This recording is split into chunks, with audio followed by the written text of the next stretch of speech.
Bom dia, gente. Vamos para mais uma aula de geografia. Hoje nós vamos concluir o capítulo 7, que fala do relevo e seus agentes modificadores. Na aula passada, nós só falamos sobre o relevo terrestre, sobre as formas de relevo, né? Que é as cadeias de montanhas, os planaltos, as depressões, as planícies e também o relevo submarino. Hoje, nós vamos falar dos agentes do relevo. Então, forças ou agentes modificadores do relevo. Se nós observarmos uma paisagem, nós teremos a impressão de que o seu relevo sempre foi assim. Porém, a superfície terrestre sofreu grandes alterações ao longo do tempo. E essas modificações, essas alterações, elas são consequência da ação das forças ou dos agentes internos e externos. Quem são os agentes internos? Bom, os agentes internos, eles são processos que têm sua origem no interior da Terra, como o vulcanismo, o tectonismo, os abalos sísmicos. Então, vamos ver detalhadamente cada um? O vulcanismo é a atividade pelo qual o material vindo do manto atinge a superfície. Que material é esse? Lavas, cinzas, gases. E como é que eles chegam até a superfície? Através de fendas ou aberturas na crosta terrestre. Então, a acumulação, a consolidação dessa lava expelida pelos vulcões podem dar origem a novas montanhas e novas ilhas vulcânicas, como essa que nós estamos vendo aí, o vulcão Stromboli, na Itália. O tectonismo. Bom, o tectonismo é um fenômeno provocado pelas pressões que as camadas interiores do globo exercem lentamente, quer dizer, ao longo de milhares de anos, na crosta terrestre. Então, ao atingirem a crosta, as camadas rochosas mais maleáveis, mais moles, essas pressões levam à formação de dobramentos, dos desdobramentos, né?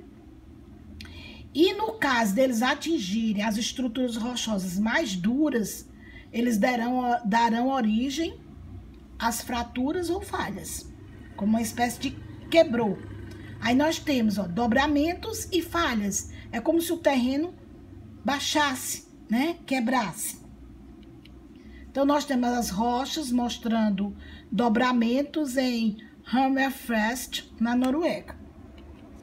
Abalos sísmicos são vibrações de camadas da crosta terrestre que tem a sua origem no interior da Terra. Então, a ocorrência dela é repentina e muitas vezes de curta duração. Quando eles se manifestam na superfície dos continentes, nós chamamos esses abalos de terremotos. Se eles ocorrerem no fundo dos oceanos, eles recebem o nome de maremotos. Então, em 2004, em dezembro de 2004, ocorreu no Oceano Índico, no noroeste da ilha de Sumatra, na Indonésia, um forte maremoto e provocou a formação de grandes ondas chamadas tsunamis. Essas ondas, elas chegam a atingir alturas incalculáveis. Então, elas atingiram 13 países da Ásia e da África, matando cerca de 280 mil pessoas. Então, essa foi uma das maiores catástrofes de origem geológica que já foi registrada no planeta. Então, nessa imagem aí, você vê o efeito do tsunami ocorrido na Tailândia em 2004. Como se forma um tsunami? Bom, tsunami se forma assim, o terremoto acontece no fundo do mar, aí ele desloca uma vasta quantidade de água em um golpe repentino. Essas enormes ondas da superfície, elas correm pelo oceano em até 800 km por hora, chegando à inclinação formada pela costa. Então, as ondas desaceleram e ganham altura, certo? Então, as ondas chegam à praia, numa altura, né, que causam devastação por longas distâncias. Então, os principais pontos, né, os principais países que foram atingidos pelo tsunami de 2004. Nós temos aí o epicentro de 9 pontos na escala Richter. E nós temos aí as cidades que foram abaladas: Indonésia, Malásia, Tailândia, Mianmar, Sri Lanka, Ilhas Maldivas, Índia, Baía de Bengala e a Ilha de Sumatra, né? Esses são os lugares que foram atingidos em 2004 pelo tsunami. Então, a intensidade dos abalos, eles são variáveis. E para medir esses abalos, é empregado um aparelho que nós chamamos de sismógrafos. Então, para medir, para avaliar a gravidade dos abalos sísmicos, a gente usa uma escala chamada Richter, mais usada, né? A mais usada é ela, que mede a quantidade de energia liberada pelo tremor ou pelo abalo. Então, aí nessa imagem nós temos efeitos do terremoto em Nishinomiya, no Japão, em 1995. A magnitude dele foi de 7,3 na escala Richter. Então, esse terremoto devastou a cidade e mais de 5.500 pessoas morreram. Então, aí nós temos a escala Richter, né, para os terremotos e para os seus efeitos. Então, nós temos a escala em graus e os efeitos dela. Então, ela vai de 0 até 9 ou mais graus. Então, numa escala de 0 a 0,9, a 0,9, ela é imperceptível. De 1 a 1,9, o tremor detectado apenas pelos sismógrafos. 2, 2,9, oscilação de objetos suspensos. De 3 a 3,9, vibração semelhante à passagem de um caminhão. De 4 até 4,9, vidros quebrados, queda de pequenos objetos. De 5 a 5,9, deslocamento de móveis, fendas nas paredes. Quando chega de 6 a 6,9, danos nas construções, destruição das casas mais fracas. Quando ele vai de 7 a 7,9, os danos são maiores, fissuras no solo, rupturas de canos.